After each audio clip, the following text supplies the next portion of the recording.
Thank you very much for the invitation. My name is Arne Nordmann. I'm from Bosch Corporate Research, and I will talk about our use of MPS for semi-automatic safety analysis and optimization. I actually started using MPS, I think, roughly 6 to 7 years ago when was doing my PhD in robotics, and I continued to use MPS when I went to Bosch for some use cases. And I will talk about one of these use cases from highly automated driving. As you probably all know, highly automated vehicles are quite complex due to many reasons. There are new technologies introduced into those vehicles. We have extremely high performance needs, for example, for all the perception that is coming up. All that under heavy cost constraints. Development processes have to get faster. We have to do updates over the air, and all this in safety critical systems. So what we also have is high availability and fault tolerance demands. And this is actually what I will be focusing on. So what you have to do in automotive today in order to get the vehicle approved, you have to follow a certain safety standard that is ISO 26262 in automotive. And what you have to provide according to that is a so-called safety case that shows the absence of unreasonable risk. Compiling this safety case means compiling a huge amount of documents, which is an awfully time-consuming and labor-intensive work, and it is scattered across several tools. So there are several generic tools like Word and Excel in use, but also domain-specific tools like Faultry Plus and Doors and so on. To come up with several technical arguments that you have to show in your safety case. The fact that this safety case is distributed over several tools is a potential problem, because that is, of course, a high potential of inconsistencies that you have to somehow take care of. I will focus today on this artifact of the safety case, that is a fault tree, and what you express in this fault tree is basically, roughly speaking, the error propagation through your system. So at the top of the fault tree there is an event that you have to avoid, a hazardous event like a crash or the brake is failing or an unintended acceleration. And this fault tree now tells you how this can happen, what can lead to this hazardous event. And it tells you that basically by AND and OR gates. So this is an OR gate, and it tells you if this event happens or this event happens, that will lead to this top event that you have to avoid. And there are also AND gates, which you like because they lower the probability that AND gate says this event and this event has to happen in order for the system to fail. All right. What was odd to me, there is one thing that was odd to me when I learned about that when I came to Bosch.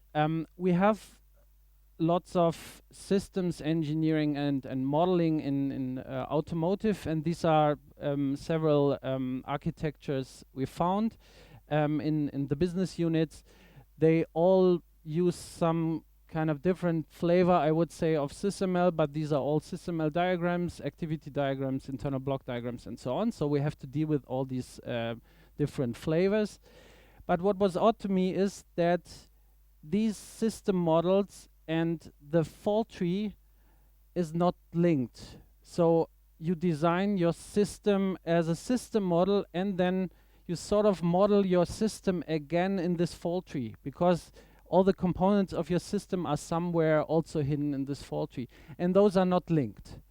To be clear, that has its own advantages, because that means there are two separate teams looking at the same system. So two teams looking at that from two different perspectives also lets you find more errors potentially, but from a modeling perspective, that was really odd to me. And we want to change that. We want to have a look at how can we generate the fault tree from our system models.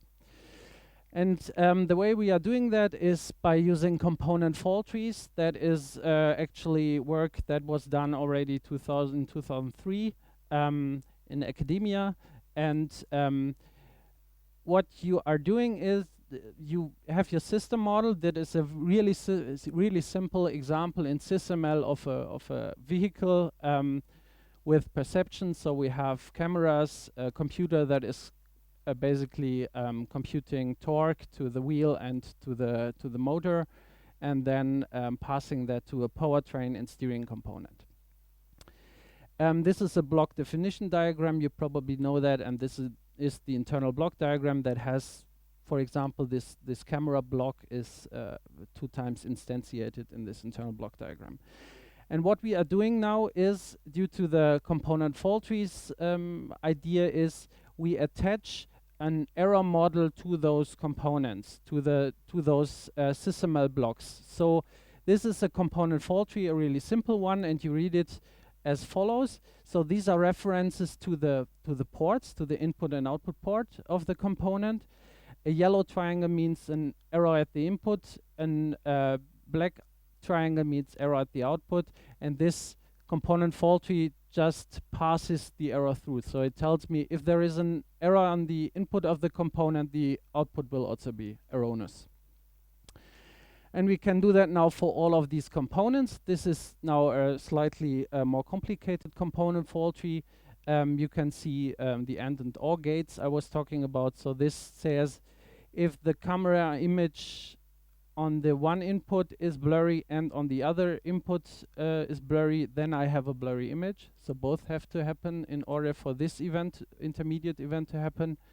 And either a blurry image or an internal fault will lead to wrong calculations in the component.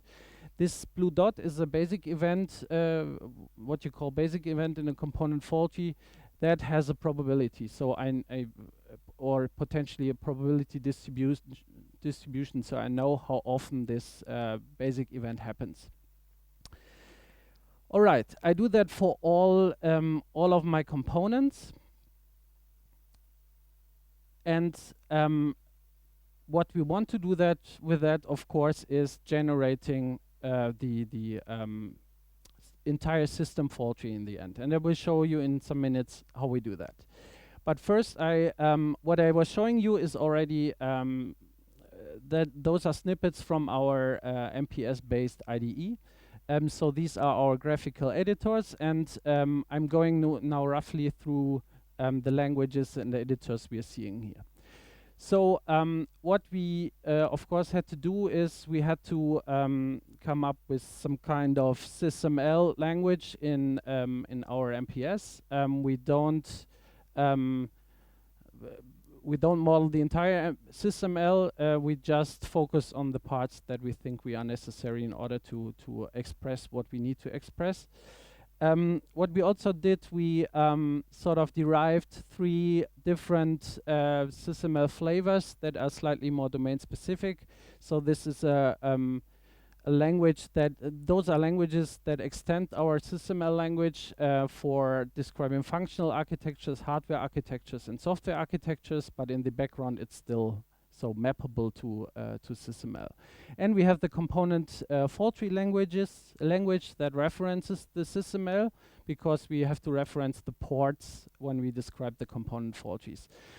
So a system description with these languages looks like I have several models that are potentially combining these SysML languages to describe the system, and we have models in the component fault tree language that reference those system models. You saw the graphical editors already. We have for all these languages textual representation and the graphical representation. For the SysML language, we have 2 different graphical representations. That is the block definition diagram view and the internal block diagram view. All right.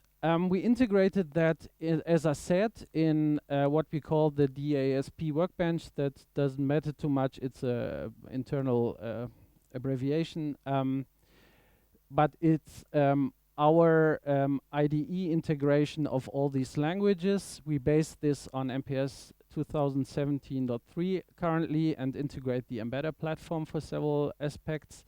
We have SysML importers so that we can import all the SysML models I showed you before.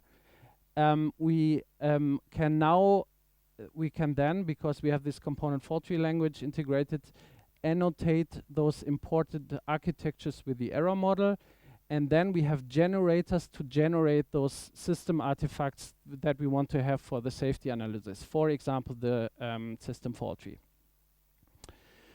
All right. I will now focus on this part because this is now where the analysis is happening.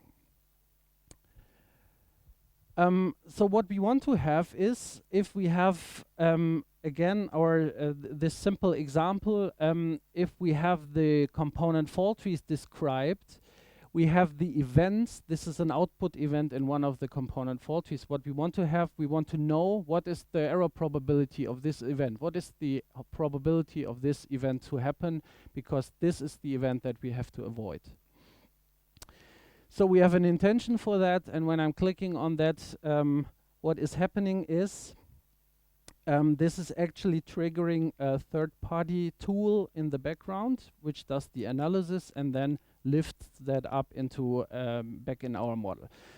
So I have the functional architecture and the technical architectures. That is the blocks, ports, and the connections in between. I have the component fault trees, and the topology of my system model, the blocks and connections, tells me how I stitch together the component fault tree to get the entire system fault tree.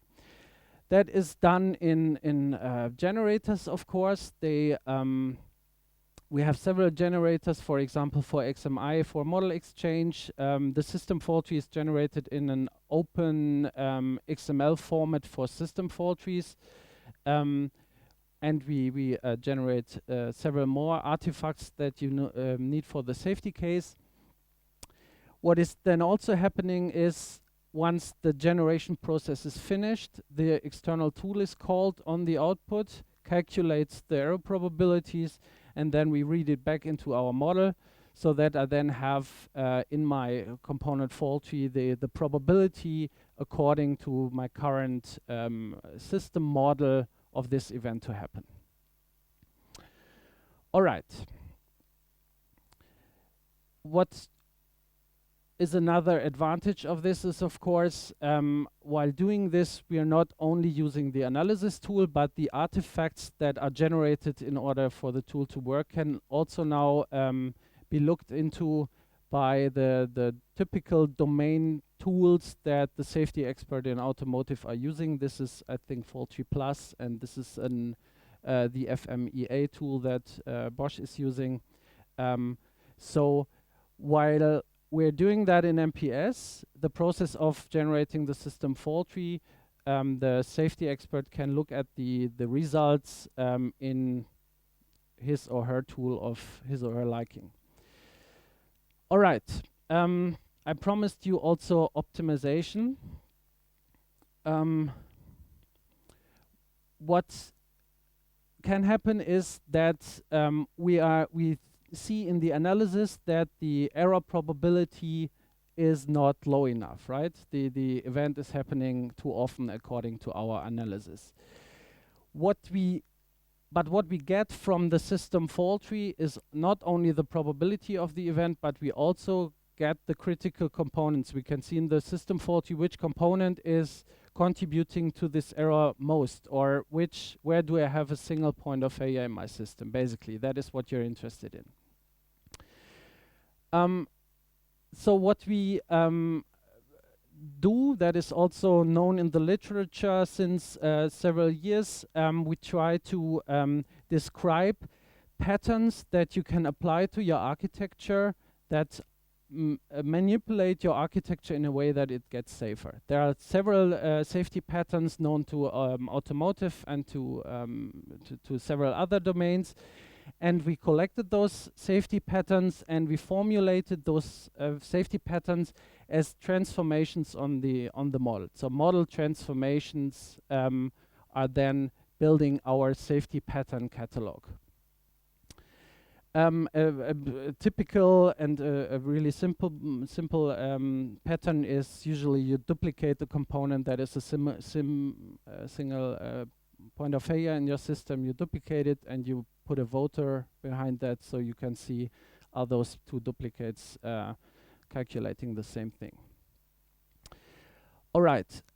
What we then also do when we have the safety patterns that are model transformations, so they can be applied automatically, we can put all of this in a genetic algorithm that applies those safety patterns to our architecture, comes up with new architectures, does the analysis, and sees how it's converging to a hopefully safer architecture.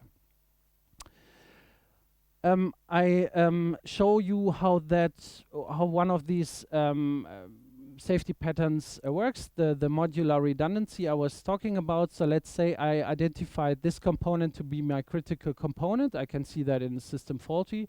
So we have this also as intention. So this can not only be automatically but also applied manually. And what it does, it is duplicating this component, puts a voter behind. We know the component faulty of the voter. What we also have to do, we have to.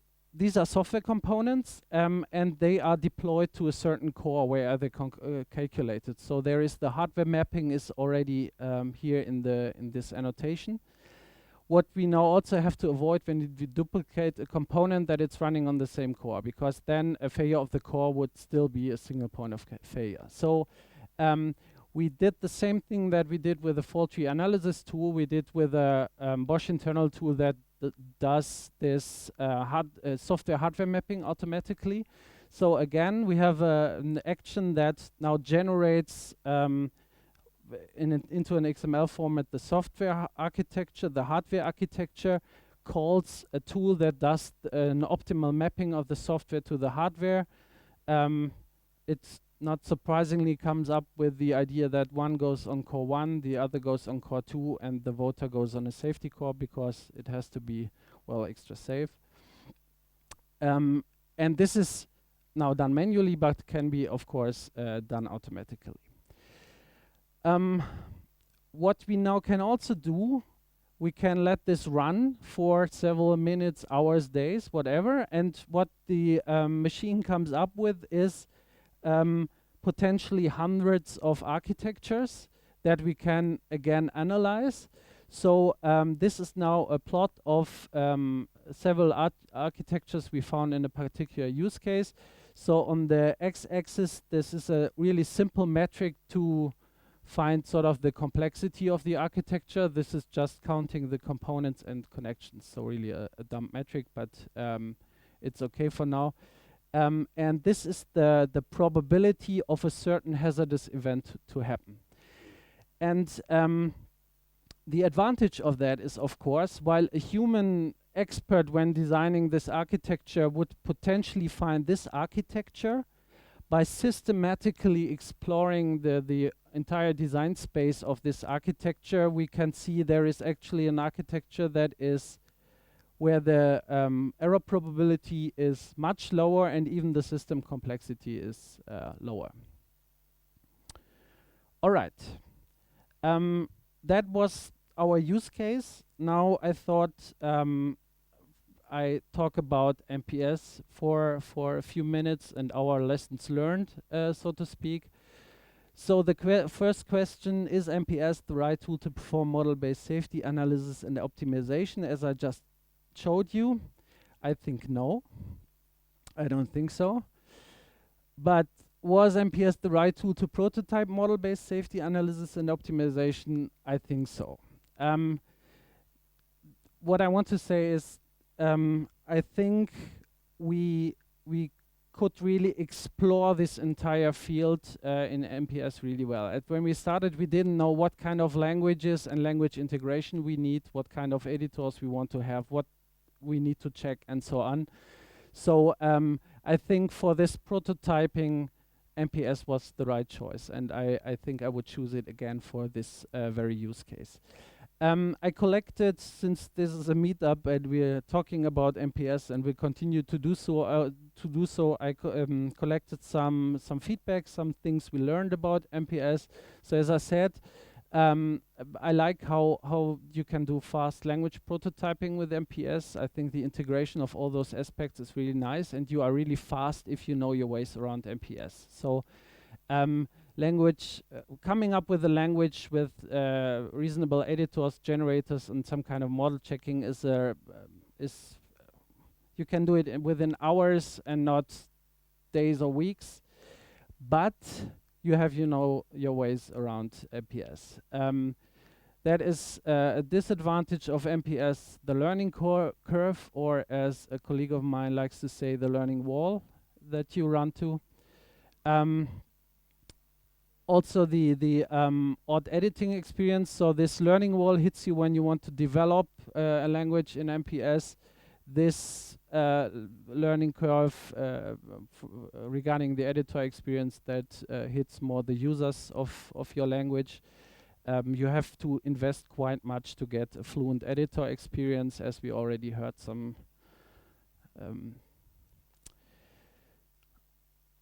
I like the language composition really much. I showed you the composition, I think, of 3 to 4 languages. We have more integrated for different use cases, and I like that really much. Now I have to explain this one. What I mean by that is I often find that in MPS, if you want to do a certain thing, there is the MPS way to do it, and you have to know or have to find it. You can't do any hacks, shortcuts, or workarounds. This corresponds with the learning wall, of course. Until you find what the MPS way is, you really struggle, and that can take you quite a long time. This is a disadvantage, but at the same time, it's an advantage, I think, because if you found the way, then you have really a consistent set of languages, well integrated, and what you then do based on these meta models and languages, that is then really easy and consistent and nice. Another disadvantage I have to list it here: integration into existing tool chains. In automotive, MPS is basically, when we would introduce it, just yet another tool that developers have to learn. If there would be more integration into like Eclipse or the MATLAB world, that would be certainly easier to convince people to use it.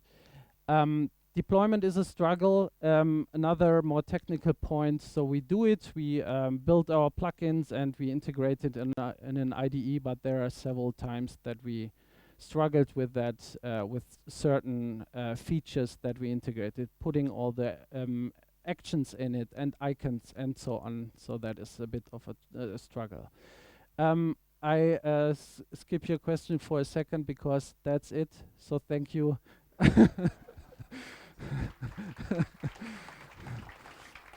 Now I'm open for questions. I think you was first.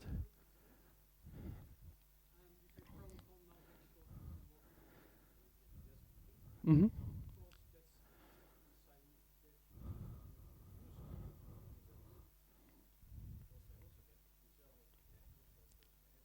Absolutely, absolutely.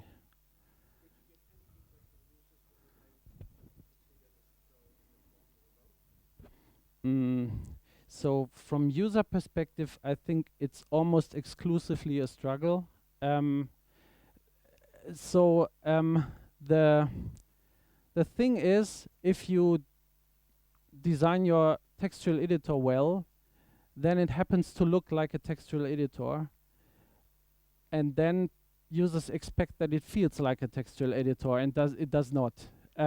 So that is sort of, yeah. Well, I think I can't really add more on this. I think users don't usually see the advantage that comes with that, because they shouldn't never look at the abstract syntax tree.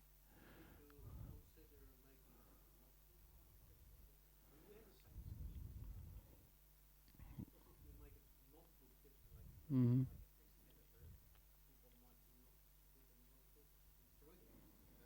Yeah. Yeah, maybe. I didn't think about that, but yeah, maybe that's an option. Yeah.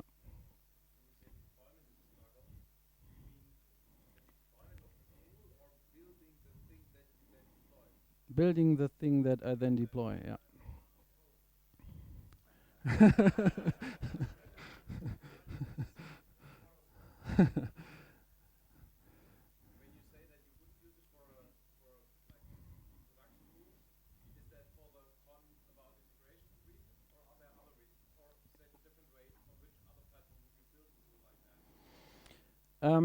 So there are commercial options that do similar things that you could use. Medini Analyze, for example.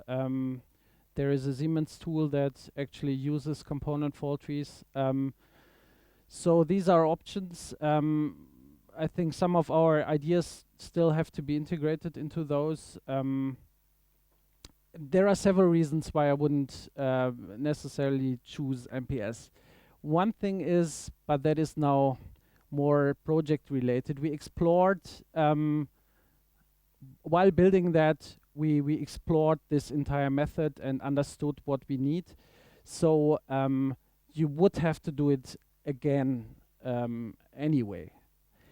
The other thing is that the missing tool integration. So it, if that would have to be used in a company like Bosch, that means that hundreds and thousands of developers and safety managers would have to use it. And convincing all of them to use this very tool, we have to have good arguments for that. I think the arguments I just showed you are not enough to convince them to switch. Mm-hmm. Mm-hmm. Mm-hmm. Mm-hmm.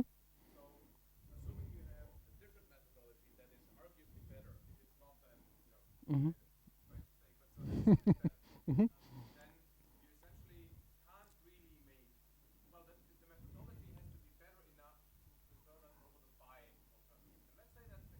Mm-hmm.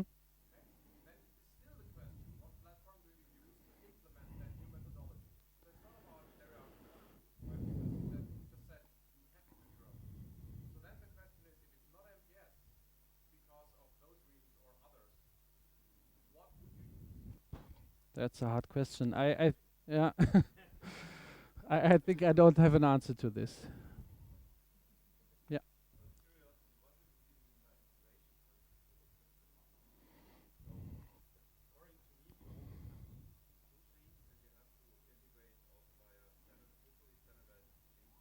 Mm-hmm. So I think integration can mean a lot of things. What would be certainly nice if people that have Eclipse and MATLAB already in their tool chain, that they somehow could use the features, the models that I can provide or analyze with MPS. Um, there are several ways to do that, of course. I mean that could mean exporting the meta model into a format that Eclipse understands.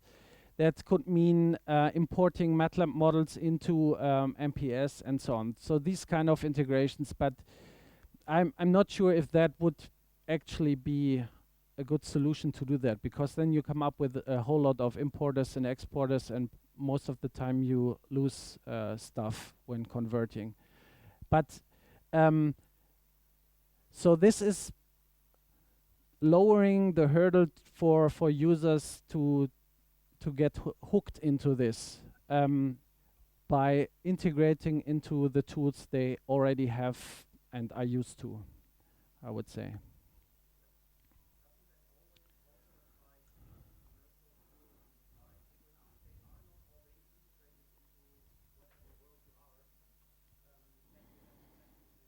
Yeah, that's right. But there are tools that do enough that I can accept this. Like there are huge modeling environments like Enterprise Architect and Rhapsody. If they allow me to model 90% of what I want to have, then I can accept this lock-in. And I think I don't want to put all of this that I need to model automotive systems into MPS. That would be a huge effort, I think.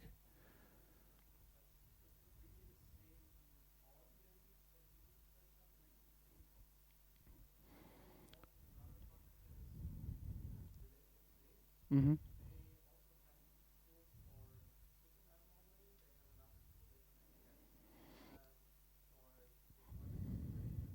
Mm-hmm.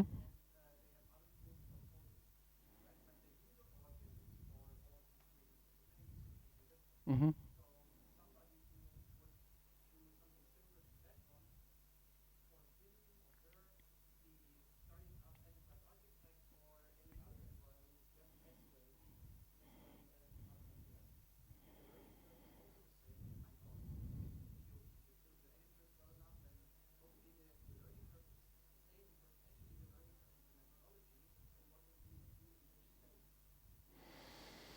Mm. Yeah, maybe you're right. Yeah, could be.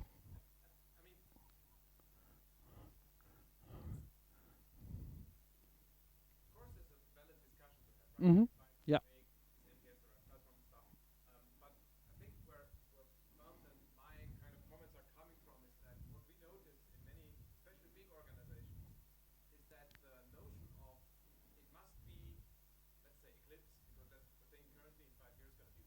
Mm-hmm.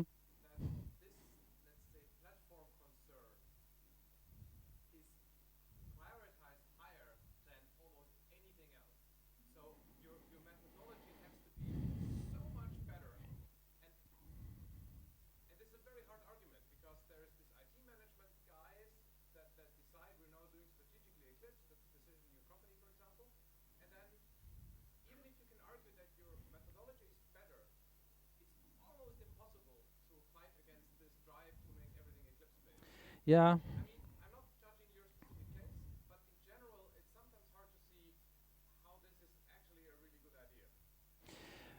Yeah, I think you're right. Um, but I think there are good reasons that it's so hard to convince people to leave their platform, because making hundreds and thousands of developers use another tool, that is so much effort. Mm, yeah, yeah.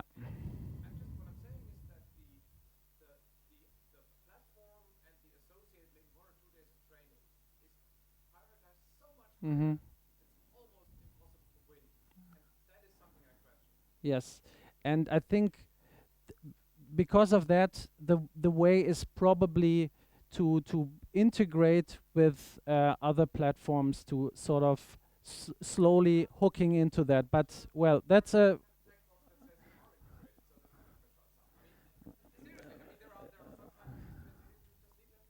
yeah, right. Yeah, correct. I don't know. Do we have?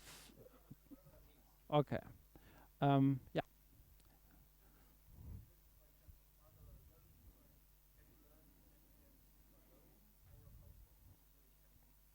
Yes, I learned it alone.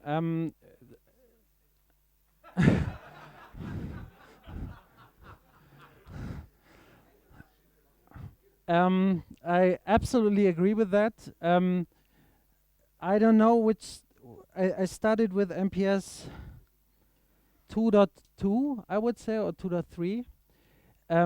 So at that time the number of people to learn MPS with was quite limited.